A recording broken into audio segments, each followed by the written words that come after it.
Bonjour à tous, aujourd'hui on se retrouve pour la présentation d'un livre, un livre que j'ai reçu des éditions Larousse et que je trouve vraiment très chouette. Il s'agit du livre Femme minérale, cristaux et rituels pour révéler son féminin sacré de Nadège Bellanti. Voilà, déjà quand j'ai vu la couverture, c'est un livre qui m'a tout de suite attirée. Je trouve la couverture vraiment magnifique. On va lire du coup ce qui est écrit au dos. Aujourd'hui, on voit se libérer mille éclats d'un féminin trop longtemps contenu, voire muselé.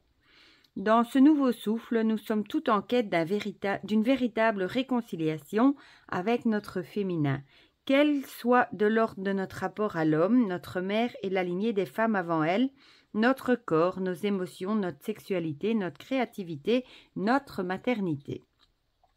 Dans ce livre, Nadège Bellanti invite chacune à partir à la rencontre de son féminin authentique par le biais de la lithothérapie, donc des cristaux, en convoquant 33 archétypes en lien avec les énergies de 33 pierres du thème minéral. La femme aigle marine, la femme améthyste, etc. Elle nous convie à explorer tous les pouvoirs de notre énergie de femme et à contacter nos diverses polarités. Les féminines, les masculines, les cachées, les soumises, les indécises, les fortes, celles dont on ne sait que faire tant qu'une place ne leur a pas été dédiée. Chaque pierre est accompagnée d'un rituel d'intégration, écriture, chant, danse, méditation, afin de laisser infuser en nous son énergie et faire d'elle une précieuse alliée pour incarner et célébrer notre féminin en pleine conscience, libre. Il est temps d'ouvrir notre espace intérieur, tu ou inexploré. J'arrivais pas à lire le petit mot là. Nadège Bellanti est thérapeute énergéticienne et lithothérapeute. Elle est l'auteure du mini-guide des cristaux et du petit oracle des émotions de mon enfant aux éditions Larousse, que je vous ai présenté d'ailleurs il n'y a pas très longtemps. Retrouvez-la sur nadegebellanti.com et il est au prix de 17,95 €. Voilà, donc c'était l'oracle avec les animaux et les pierres là, que je vous avais présenté. Vous aviez bien aimé, et moi aussi d'ailleurs. Et mon fils aussi. Voilà. Donc, du coup, on va l'ouvrir et on va regarder tout ça ensemble. Donc, on a le sommaire. On a une introduction, état des lieux d'un féminin inconscient.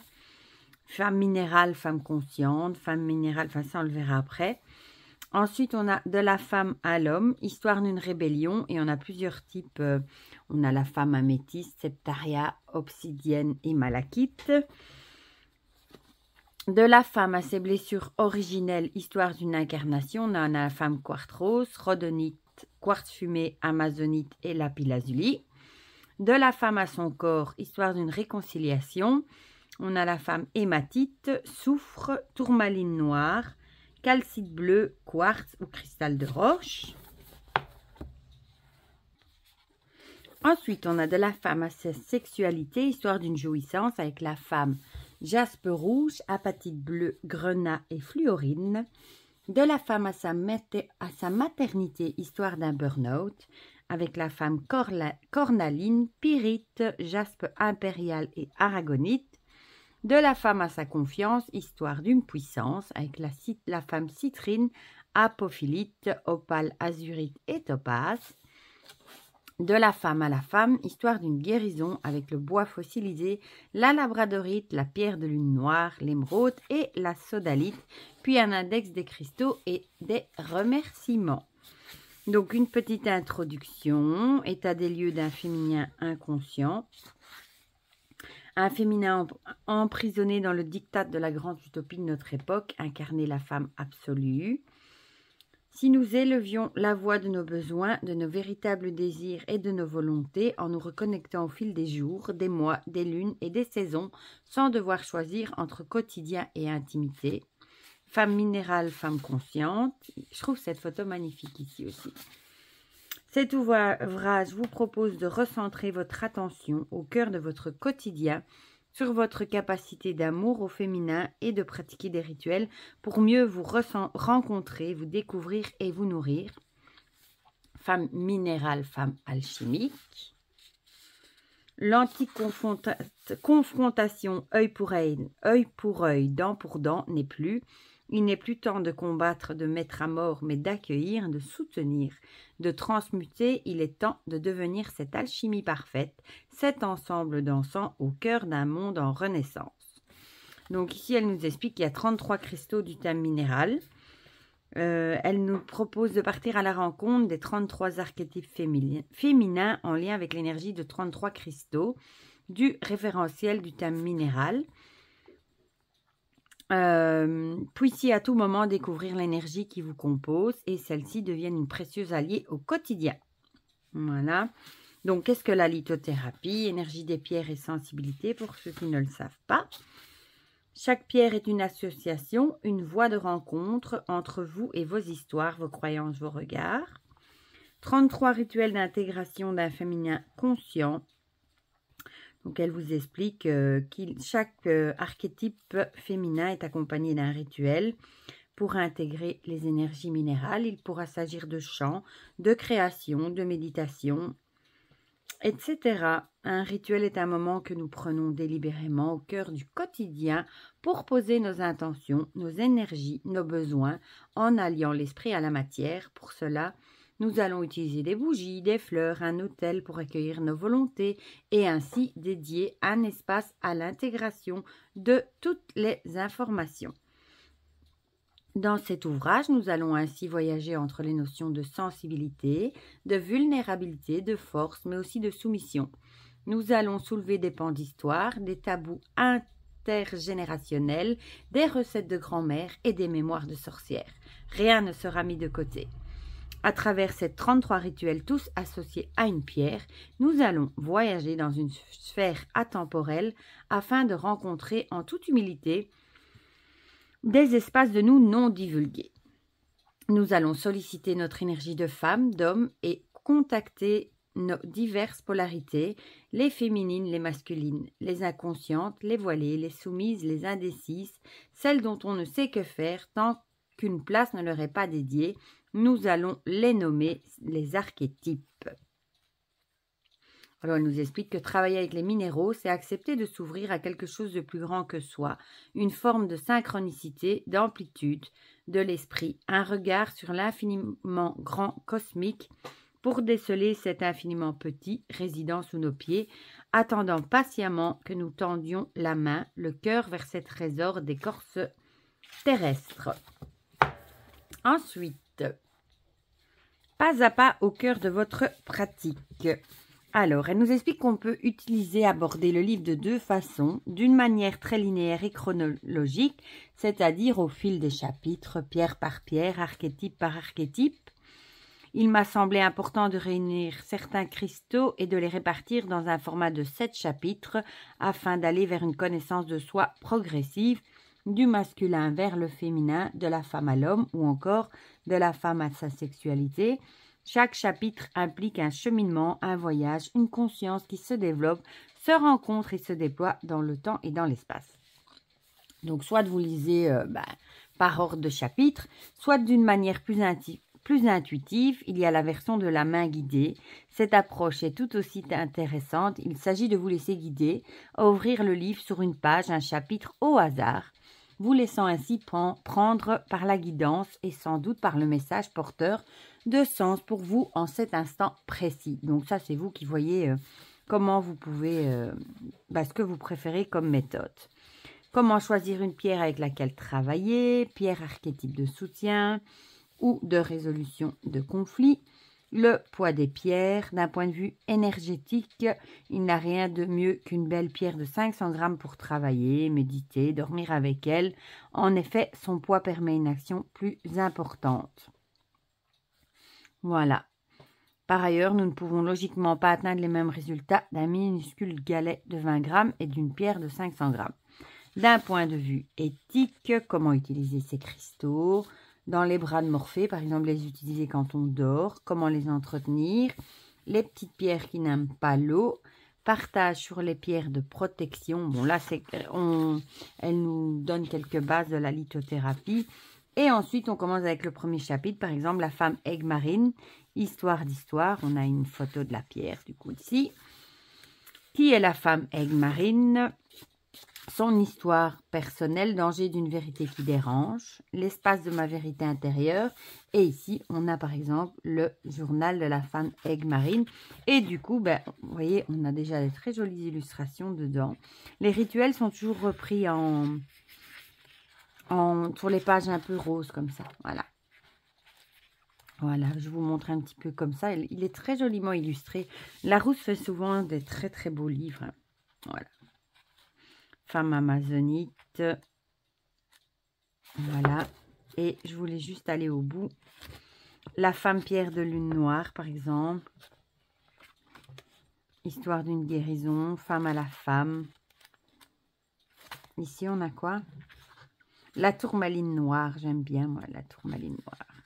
Je peux, par exemple, vous lire celle-ci. Bon, ceux qui n'ont pas envie d'entendre toute la lecture...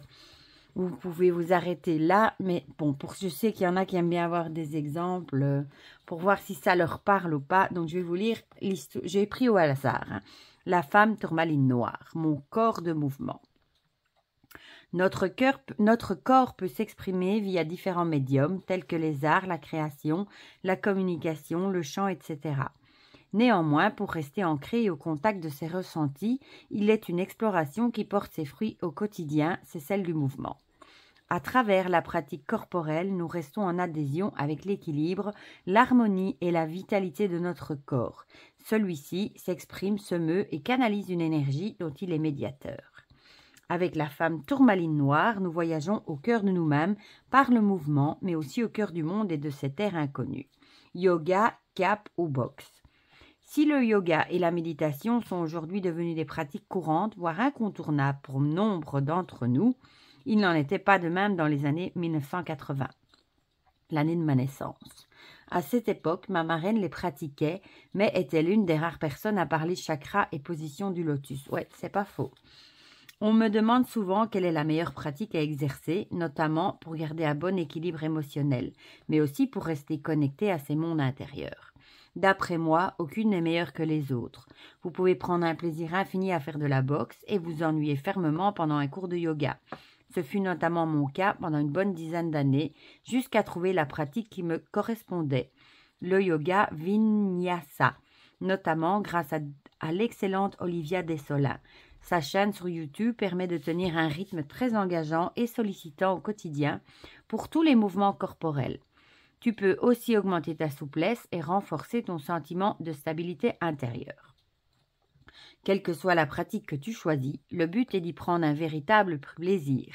J'ai récemment découvert le CAP, Kundalini Activation Process, qui est une reconnexion complète à son être féminin et sauvage. Cela m'a permis de ressentir les mêmes états d'allégresse qu'après une heure de squash avec mon meilleur ami.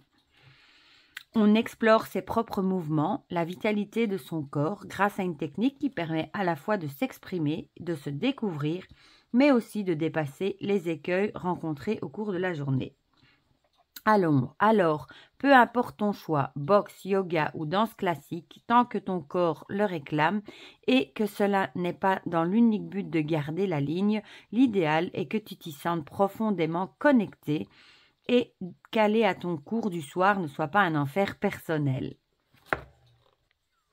La femme tourmaline noire.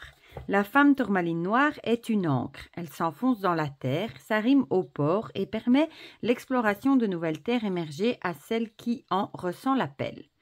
Elle t'invite dans l'accueil, la curiosité de ces mondes que tu ne connais pas. Porteur de savoir, de force et de grandeur. Elle t'incite à fouler le sol de ces terres inconnues, nouvelles, lointaines et pourtant si intimes. Elle t'ouvre la voie dans des forêts cachées, des mondes ensevelis et des déserts foudroyants. Il n'y subsiste aucun danger, seule ton aventure humaine s'y déploie. Puis la femme tourmaline noire s'en va. Elle lève l'ancre, sort les voiles et se laisse porter par les vents. Elle se meut au gré des tempêtes, des marées et trace un sillage de beauté dans ses mers intérieures. Elle retourne chez elle, dans son océan libre, puissant, au cœur de ses entrailles humaines. Elle se recueille et dessine la cartographie de ces contrées fabuleuses où l'horizon est un point parmi tant d'autres. Un nouveau regard, un souffle prometteur, une quête de soi infinie. Et on va passer du coup au rituel de la femme tourmaline noire, mouvement en pleine conscience. Ce dont tu as besoin, une tourmaline noire.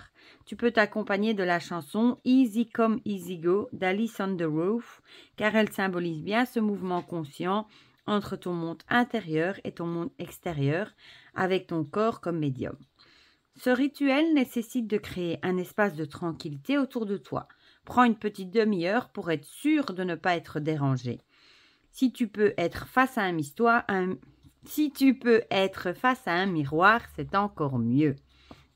Place-toi debout, les bras le long du corps, la tête droite et les yeux fermés. Laisse la musique se diluer doucement à l'intérieur de toi. Ressens la fibre des muscles de ta nuque, de tes bras. Elle descend tranquillement le long de ta colonne vertébrale, dans ton ventre, dans tes jambes. Ressens tes mouvements, la fluidité avec laquelle tu suis la cadence. Pose ton attention, ta présence, ta conscience sur chacun d'eux. Tout est un espace en toi, un voyage, une découverte de celle que tu es en permanence. Laisse ton corps agir comme il le ressent. Laisse-le explorer librement ses propres flux, son besoin d'entrer en contact de la vie par ses danses corporelles intimes. Expose-le à sa propre danse, puis reviens doucement à l'intérieur de toi. Quelles sont les zones qui souhaitent encore bouger, se mouvoir dans l'espace? Quelle est la rapidité du rythme de ton cœur? Ressens toutes ces zones et imprègne-toi de leur présence. Le mouvement de ton corps est le simple constat que tu es en vie, vivante. Bienvenue dans ton mouvement femme tourmaline noire. Voilà, comme ça vous avez une petite image. Voilà, par exemple ici, rituel de femme apophylie, vous avez de l'eau de lune. Voilà. Comment la faire? Enfin, il y a plein de petits rituels comme ça. Et bon, c'est des pierres en général, si vous êtes fan de lithothérapie, en général, c'est des pierres assez faciles à trouver que vous avez certainement sous la main aussi. Voilà, et je voulais juste vous montrer du coup, là, on a l'index des cristaux ici. Voilà, si vous voulez voir, mettre pause et voir tous les cristaux qu'il y a dedans du coup. Ici, on a des petits remerciements. Et les coordonnées du coup des éditions Larousse. Voilà. Mais franchement, moi, je l'aime beaucoup. Je trouve très chouette l'idée d'associer le féminin sacré avec des pierres, de proposer des petits rituels, etc. Et je suis fan de la couverture. Voilà. Et il est sorti il n'y a pas très longtemps, je pense. Voilà. Mais du coup, dites-moi en commentaire si vous l'avez, ce que vous en pensez, si vous le trouvez très intéressant comme moi. Si vous l'avez vu passer ou pas. Enfin, dites-moi tout ça en commentaire, comme ça on partage tout ça ensemble comme d'habitude.